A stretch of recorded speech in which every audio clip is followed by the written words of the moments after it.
Uma das coisas que me surpreende um pouco na atualidade é essa confusão de artista e arte. Parece que não há mais uma separação do poeta, do autor, do ator, do músico, do artista em si e do lirismo.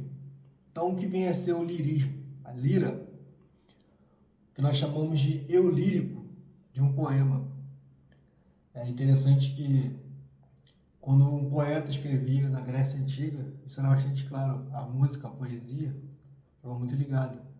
Parecia que todo poema era escrito em verso e tinha uma rima, uma construção, e era muito ligado à música, era ligado ao culto aos deuses, né? Então a poesia ela já nasce inserida numa musicalidade, num ritmo.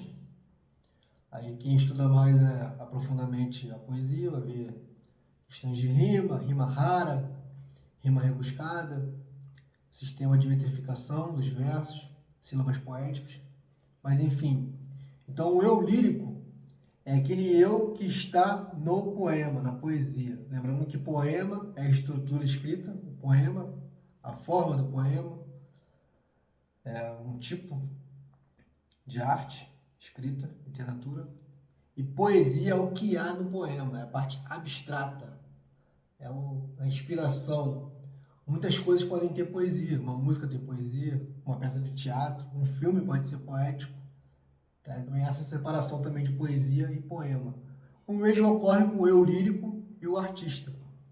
Um poeta, ele é um escritor, ele vai escrever um poema. Ele pode até dizer que no poema ele assume uma voz feminina, como se fosse uma mulher falando. O próprio Chico Buarque já fez isso em algumas de suas canções. Ele assume o eu lírico feminino, não é ele que está ali na música, ali no poema. Até aquela canção, O Meu Amor, tem um jeito todo que é só seu. Ele ali assume uma perspectiva feminina, como se fosse uma mulher falando nessa música do Chico Buarque. Chico Buarque ele é bastante fera nisso. Então você não pode dizer que é o Chico Buarque falando, é o eu lírico do Chico Buarque. E parece que na antiguidade, na Grécia, isso era muito claro. Que era uma espécie de culto que eles faziam. E acompanhado da lira, que é um instrumento musical, daí que vem o nome lirismo, eu lírico. Você não pode acreditar que na Odisseia, que relata as viagens de Odisseu, quem escreveu o poema épico foi Homero. Talvez Homero não tenha saído de casa.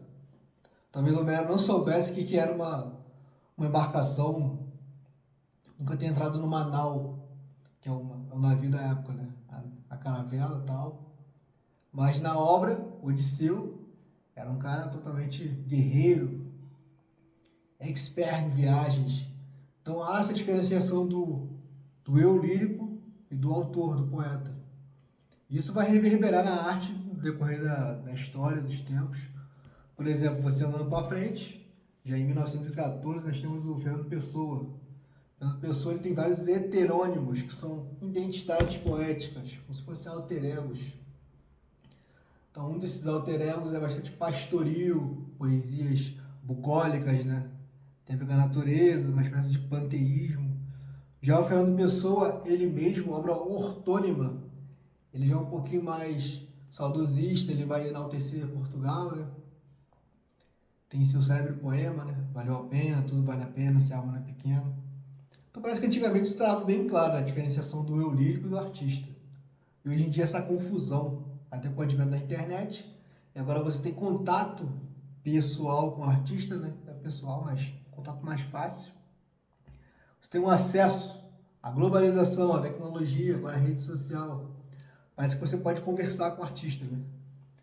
Então essa proximidade, entre aspas, né? Que estamos falando de proximidade digital, parece que está se perdendo essa diferenciação do eu lírico e do artista. Você vê isso também tinha umas novelas aí que passavam naquela emissora chechelenta do Plim Plim, em que tinha uma personagem de uma atriz que ela praticou violência com os avós. Então a história era essa. Era uma crítica, né? Ela tratava mal os avós. Aí na vida real a artista começou a apanhar na rua. Pessoas de QI abaixo, ou ignorantes, começavam a bater na artista. É a confusão da realidade e arte. E a gente vê que isso está acontecendo muito hoje em dia. Um artista escreve um livro, tem um personagem fictício. Talvez ele tenha um personagem que fale frases que não ofensivas, né? Você pode ter um personagem que faz um papel racista, que faz um papel misógino, tudo para mostrar ali um ambiente, uma crítica, né, social. Aí querem criticar, cancelar o escritor, o autor da obra. Não vejo isso. Ou é ignorância, ou é desconhecimento, ou então um poder cognitivo mesmo abaixo, né? Falta de leitura. E acontece também nas músicas. Um compositor faz uma letra que é uma sátira de alguma classe social, algum tipo de pessoa, algum estereótipo, e querem cancelar o compositor. É a confusão do eu lírico e do artista. Então lembre-se que quem está falando ali na canção não é o artista em si, é o eu lírico. Até porque às vezes uma música, uma canção, é escrita por mais de uma pessoa. E aí você nem sabe. E quando o cantor canta uma música que é de outra pessoa. Então é bem complicado essa questão do lirismo hoje em dia, né? E isso tudo vai se transformando, vai se modificando, mas a base é a mesma. Qualquer tipo de arte vai ter o eu lírico, que é aquela aura poética que inspirou ali a obra, aquele eu que está ali dentro do poema, né? Aquele eu não é o eu do compositor, do autor, do artista. Não queria deixar esses apontamentos.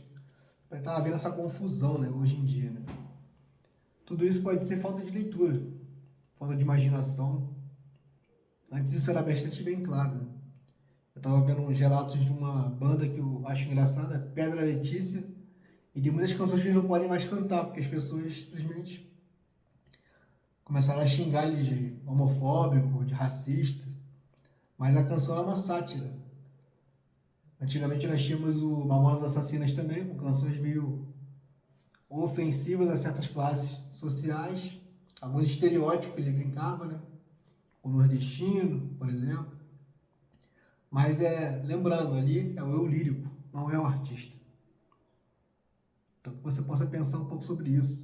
A banda Ira também tem uma canção chamada Pobre Paulista. Eles não podem mais tocar essa canção, eles pararam, até onde eu sei, por conta dessa raiva, desse ódio que causa a algumas pessoas a letra da música.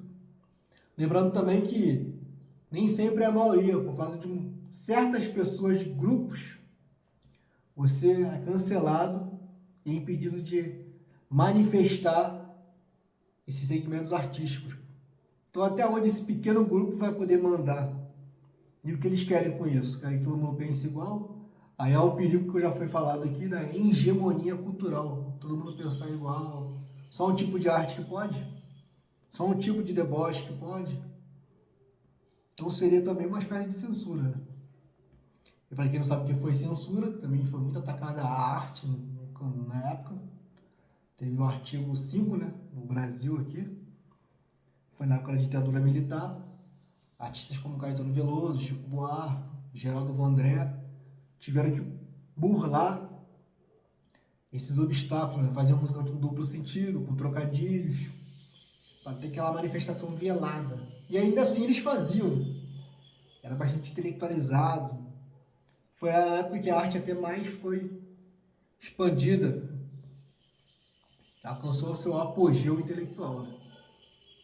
Então ficar esses apontamentos aí para que você possa fazer essa diferenciação entre escritor, autor, ator, compositor e a obra, a arte, a música, a canção, a poesia.